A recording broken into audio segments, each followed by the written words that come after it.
Episode 2. Babaeng aswang sobrang ganda, pinag-aagawan ng mga lalaking aswang.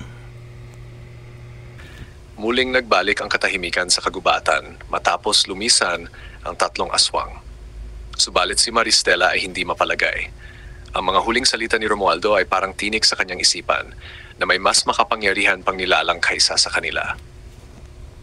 Ang pagbangon ng matandang anino. Sa malayong kabundukan, nagngit-ngit ang matandang anino. Nararamdaman niya ang pagbagsak ng kanyang mga alagad. Ang kanyang tinig ay nag-echo sa kailaliman ng lupa. Ang liwanag ng babae, hinamon ako. Kung sila'y nabigo, ako na mismo ang haharap. Mula sa kanyang anyong usok, nagsimulang mabuo ang mas malinaw na katawan, isang malas senyales ng kadiliman na ang bawat galaw ay nagdadala ng takot. Lumakad siya sa hangin at bawat puno na madaanan niya ay nalalanta, bawat ibon ay natahimik, bawat hayop ay tumatakbo palayo. Ang pagdating sa kagubatan.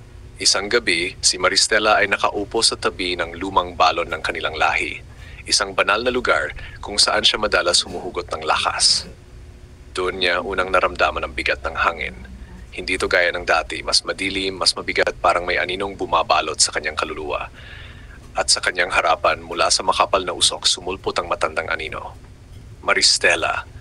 Ang kanyang tinig ay parang daan-daang boses na nagsasalita ng sabay. Matagal na kitang pinagmamasdan. Ang iyong kagandahan at ang iyong liwanag ay hindi karaniwang taglay ng isang aswang.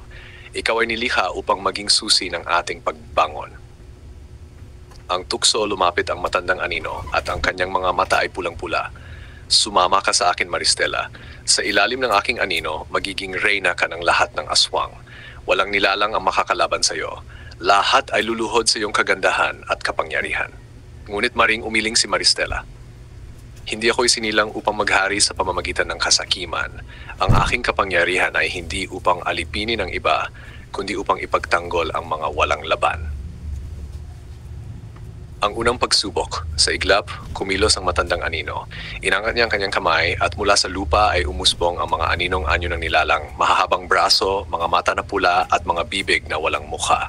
Sila'y dumagsa kay Maristela, umaaligid at handang lamunin siya. Mabilis na kumilos ang babae, inilabas ang kanyang liwanag mula sa mga palad. Ngunit nang salubungin nito ang mga anino, hindi sila naglaho. Sa halip, lalong dumami. Hindi sapat ang iyong liwanag laban sa akin, Maristela, wika ng matandang anino. Dahil ako ang pinagmulan ng lahat ng dilim. Ang tinig ng buwan. Sa kanyang pagkahirap, si Maristela ay napaluhod, hawak ang dibdib, habang ang mga anino ay unti-unting lumalapit. Ngunit sa sandaling iyon, isang sinag ng buwan ang tumama sa balon sa kanyang tabi. At mula rito ay narinig niya ang tinig ng kanyang mga ninuno. Maristela, ang iyong lakas ay hindi nag-iisa. Ang buwan ng iyong gabay, ang kagubatan ng iyong kakampi. Tawagin mo sila. Ang pagsiklab ng lakas. Muling tumayo si Maristela at sa unang pagkakataon ay tinapat niya ang kanyang mga palad sa langit. Ang sinag ng buwan ay bumaba at tumaloy sa kanya, binalot ang kanyang buong katawan ng kumikislap na liwanag. Hindi ako nag-iisa, sigaw niya.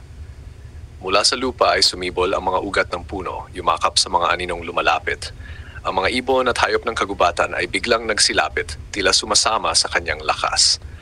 At sa bawat pag-ikot ng liwanag mula sa kanyang katawan, ang mga anino ay isa-isang naglaho. Ngunit ang matandang anino ay hinatinag. Sa halip, mas lalo siyang lumaki at ang kanyang tinig ay umalingaw-ngaw. Kung ganoon, haharapin kita ng ako mismo.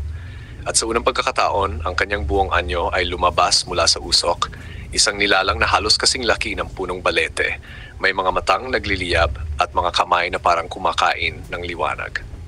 At doon nagsimula ang tunay na labanan. Sa gitna ng dilim, humarap sa kanya ang buong anyo ng matandang anino, isang dambuhalang nilalang na anyong usok at laman na ang bawat hakbang ay parang lindol at ang bawat hinga ay nagdadala ng ginaw sa buong paligid. Ang pagpagsisimula ng labanan. Wala kang kalaban-laban, Maristela. Ang tinig ng matandang anino ay nag-echo, para bang mula sa ilalim ng lupa.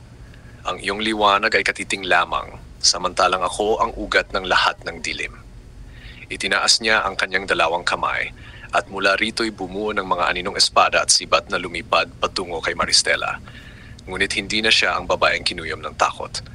Mabilis niyang inangat ang kanyang mga palad at ang sinag ng buwan ay dumaloy, naging bilog na kalasag na pumigil sa mga sibat. Ang bawat tama ng dilim sa kanyang liwanag ay naglikha ng nakabibinging putok na tila kidlat sa gitna ng kagubatan.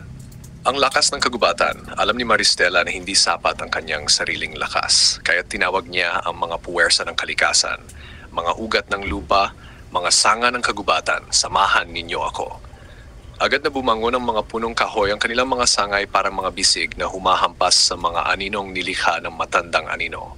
Ang lupa ay gumalaw, lumabas ang mga ugat na pilit na itinatali ang dambuhalang kalaban, ngunit ngumisi ang matandang anino. Hangal! Ang kagubatan ay dati ko ng alipin.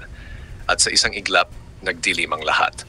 Ang mga puno ay nagsimulang malanta, ang mga ibon ay naglaho, at ang mga ugat ay natuyo. Ang huling pagbangon, nang siya'y halos mawala ng lakas, muling narinig ni Maristela ang tinig ng kanyang mga ninuno.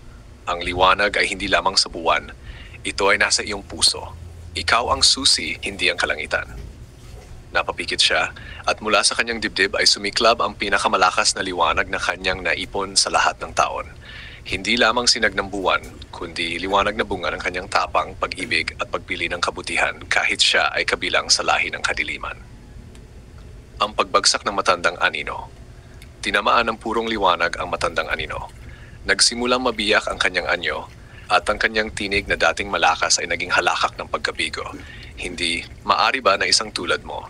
At sa isang malakas na pagsabog ng liwanag, naglaho ang matandang anino, kasabay ng ulap na bumabalot sa kagubatan. Ang katahimikan. Pagkatapos pagmulat ni Maristela, bumalik ang kalikasan sa dati. Ang mga puno'y muling nagberde, ang mga ibon ay bumalik sa pag-awit, at ang buwan ay kumislap ng mas maliwanag kaysa dati. Ngunit sa kanyang puso, alam niyang hindi pa tapos ang lahat. Ang tatlong lalaking aswang, sina Gardo, Silvano at Romualdo ay buhay pa rin. At balang araw sila'y muling magbabalik.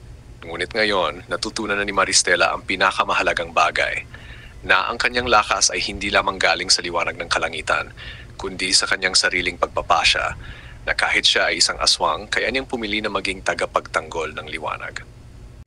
Abangan ang episode 3 dito lang sa KLTV Kwentong Kababalaghan.